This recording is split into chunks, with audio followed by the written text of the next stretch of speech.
Tikman nga natin aring pinauso ni Pukerat na pagkain na are. Kung napapanood niyo si Pukerat, are sa kanya ko napanood, tapos ginaya na ng ginaya na ng ginaya.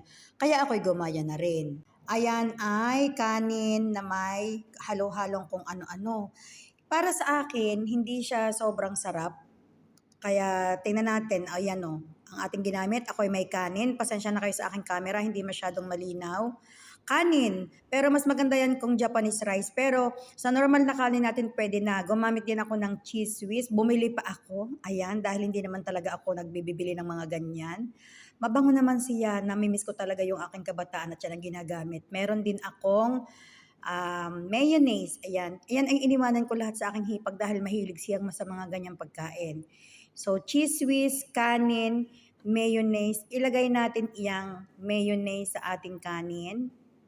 Ganyan, ganyan-ganyan lamang. Depende sa inyo kung gaano kadami ang gusto ninyo. Ayan ay talagang ibinuhos ko. Pero hindi yan masyadong maliliit lang ang patak niyan.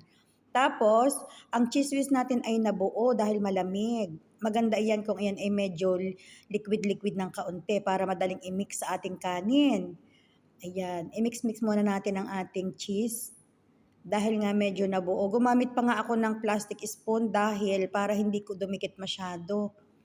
Ayan. Tapos mga kaulam, isunod natin diyan ang ating tuna. Ay, ngayon lang ang nabanggit ng inay na gusto pala niya ang tuna sandwich, yung tuna na may mayonnaise. Eh, di kundi gagawan ko siya next week ng kanyang masarap na palaman. Tapos hinalo-halo ko lamang iyan. Hindi ko na mga kaulam nilagyan niya ng mga asin. Asin dahil ang ating tuna ay may lasa na, ang cheese ay may lasa na. So ayos na yan. Actually mga kaulam, dapat lalagyan ko yan ng sesame seeds. Nakalimutan ko dahil mas masarap ang may sesame seeds, lalo na kung medyo toasted ng kaunti, yung brown-brown na sesame seeds. Tapos pagkatapos niyan mga kaulam, pag nahalo na ninyo at nagmix na yung mga ingredients sa isa't isa, at sila nagkasama-sama na, tsaka naman tayo gagamit nung nori. Hindi ko alam mga kaulam kung talagang nori talaga ang tawag doon.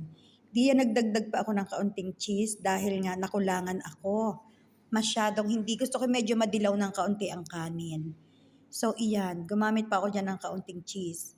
Kailangan talaga hahaluin natin yan para mag-even ang lasa ng cheese, ng mayonnaise, ng tuna sa ating kanin. At pagkatapos pag tayo ready na, tsaka na natin ito kainin na ilalagay natin dito sa nori na ito. Masarap ito actually mga kaulam, itong paborito ko yung nori na yan dahil lasang dagat, lasang isda. Pero ipinagbawal yan sa akin dati noong ako ay hindi pa na-operahan sa thyroid. Ayan. Masarap talaga siya. Nakikita ko din ng mga estudyante ko parating may mga baong ganiyan. Dahil yan naman talaga ay pwedeng pang snack. Pwede ngang nori lang kahit na walang palaman. Tapos ang ginawa ko, ipinalaman ko dahil ganyan ang nakita ko kay Pukerat. Ayan. Tapos nang matikman ko, hindi ako masyadong nasarapan. Pero para sa akin, pwede na siyang pang merienda. Pero gustong gusto ng hipag ko dahil alam ko ang hipag ko mahilig sa ganyang pagkain.